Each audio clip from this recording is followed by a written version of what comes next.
오늘 본문은 계속해서 여호와께 감사해야 하는 이유에 대해서 우리에게 말씀하고 있습니다.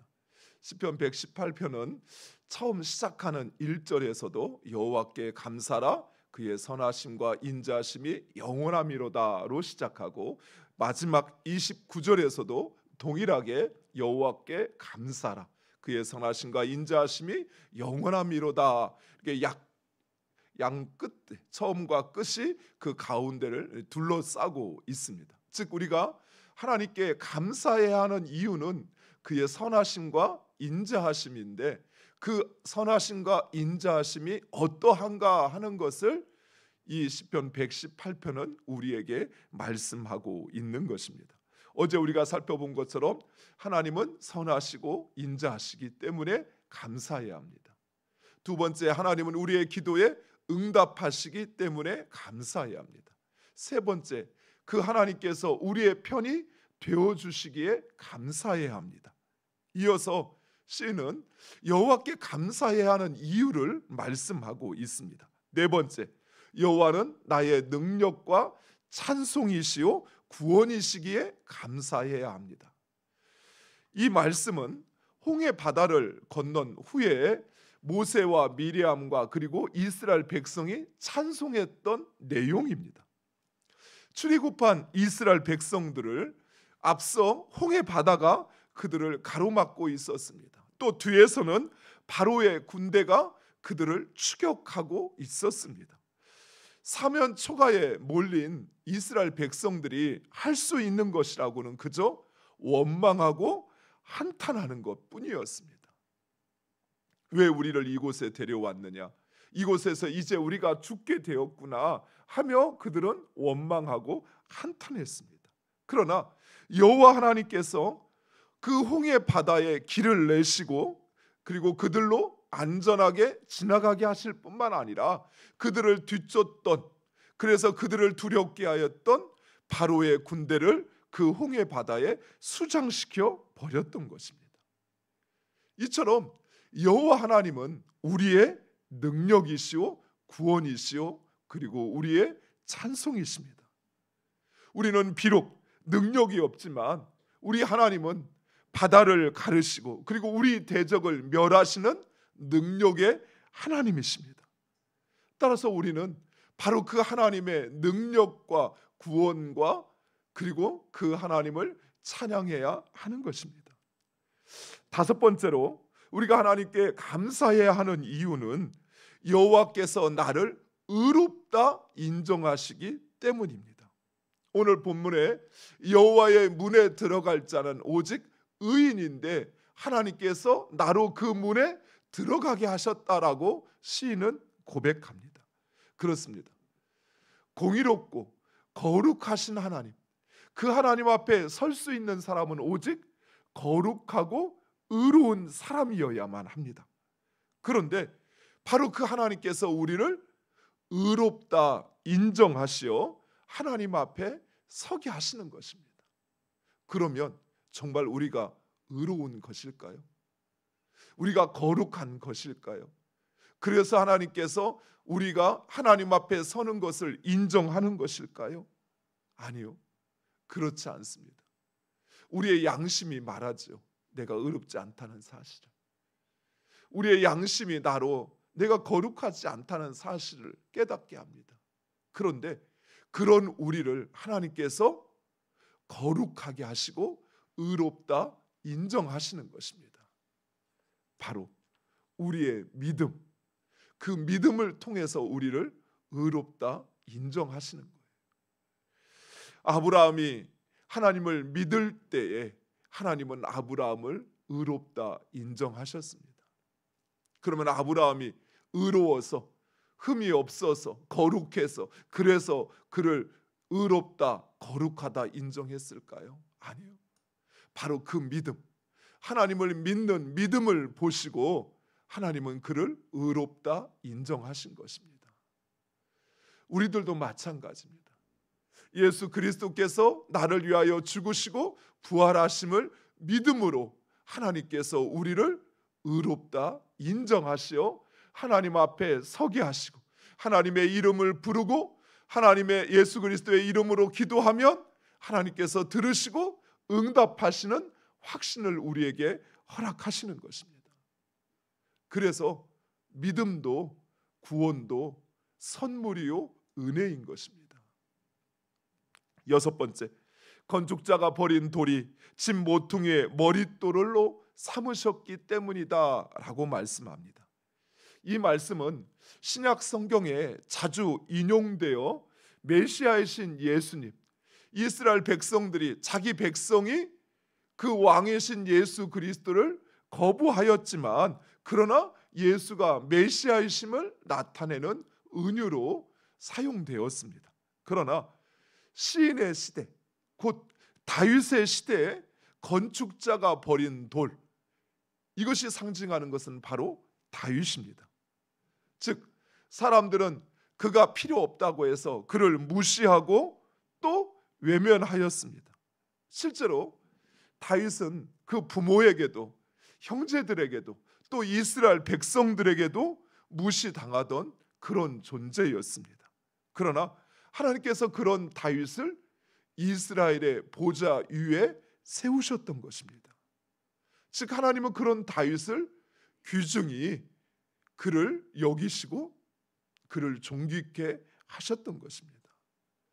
사랑하는 성도 여러분, 사람은 세상을 살면서 사람들과 더불어 살기에 다른 사람이 나를 어떻게 생각하느냐라고 하는 것을 신경 쓰지 않을 수가 없습니다. 우리가 옷을 입을 때도, 또 우리가 자신을 꾸밀 때에도, 또 우리가 무엇인가를 하려고 할 때에도 항상 사람은 다른 사람의 시선을 신경 쓸 수밖에 없습니다. 아유 상관없어, 뭐 내가 좋으면 되지라고 말하지만 그러나 다른 사람의 신경을 쓰지 않는 사람은 없습니다.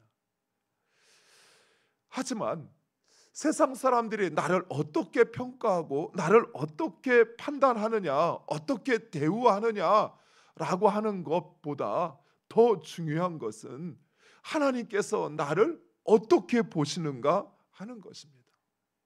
비록 세상 사람들이 나를 무시하고 나를 존귀하게 대우하지 않는다 할지라도 우리 하나님은 그런 나를 귀중히 여기십니다. 우리 하나님은 우리를 존귀하게 여기신다는 사실입니다. 사랑하는 성도 여러분, 이 사실을 믿으시기 바랍니다.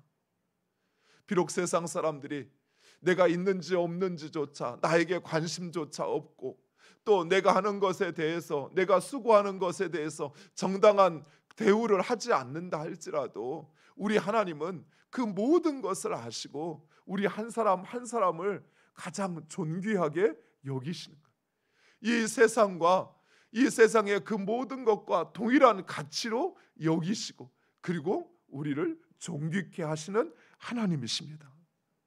따라서 우리 스스로도 우리를 귀하게 여기셔야 돼요. 내 자리, 내 지위, 내가 얼마나 가지고 있고 내가 무엇을 타고 다니고 사람들이 나를 어떻게 대우하느냐라고 하는 것보다 나는 나를 더 귀중히 여기셔야 합니다. 왜요?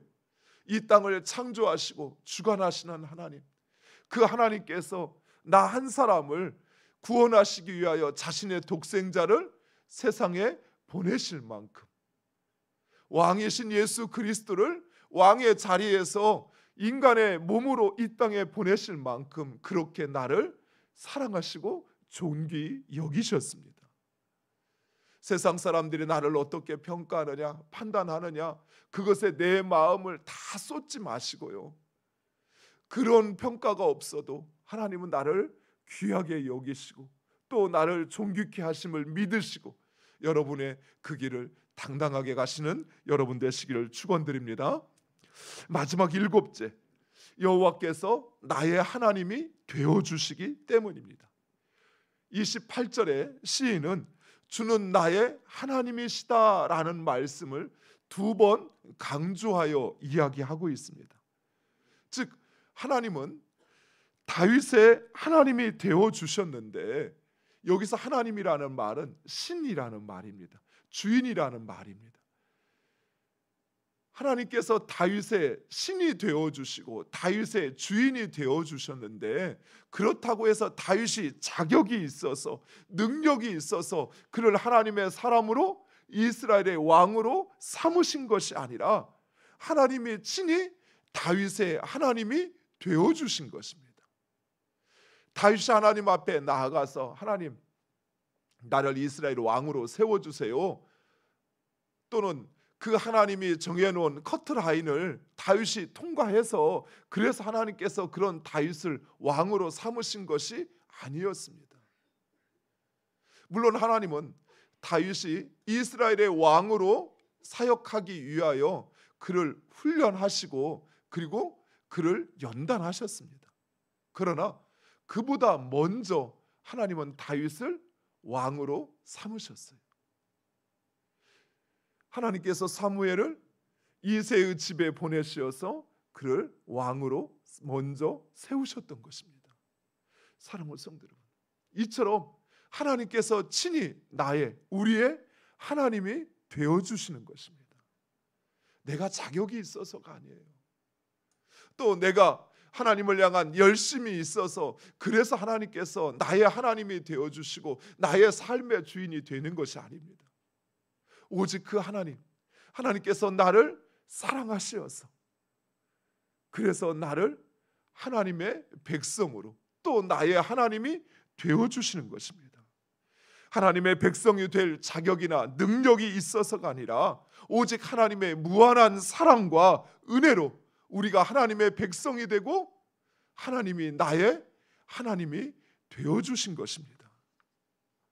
바로 그 하나님의 선하심과 인자하심, 우리가 그것을 찬양하고 그리고 그것을 높이는 것은 그 하나님의 백성, 하나님의 사람들에게 너무나도 당연한 것일 것입니다. 사랑하는 성도 여러분, 맹목적으로 그분이 누구인가, 그분이 나에게 어떤 존재이며 나에게 무엇을 행하는가라는 것을 알지 못하고 하나님을 찬양하고 그 하나님을 높이는 것이 아니라 진정 그 하나님의 선하심과 인자하심이 내 삶에 어떠한지를 깨닫고 그 하나님을 찬양하며 감사하는 여러분 되시기를 간절히 축원드립니다. 또한 올 한 해도 마찬가지입니다. 그 영원하신 하나님의 인자하심과 선하심, 그것으로 우리가 여기까지 왔습니다. 사랑하는 성도 여러분, 한 해를 돌아보면 참 많은 일들이 우리의 삶을 지나쳐 갔습니다. 그것이 아니면 안 될 것처럼 생각했던 일도 다 지나갔습니다. 또 우리를 기쁘게 했던 일도 지나갔고 또 우리를 때로는 힘들게 하고 슬프게 했던 모든 일들도 지나갔습니다. 그러나 그 모든 우리의 삶의 과정 가운데 하나님의 선하심과 인자하심이 우리를 여기까지 인도하신 것입니다. 그 하나님께 감사하시기 바랍니다. 그리고 그 하나님 앞에 찬양하며 그 하나님을 높여드리는 우리 모두가 되기를 간절히 축원드립니다. 기도하겠습니다.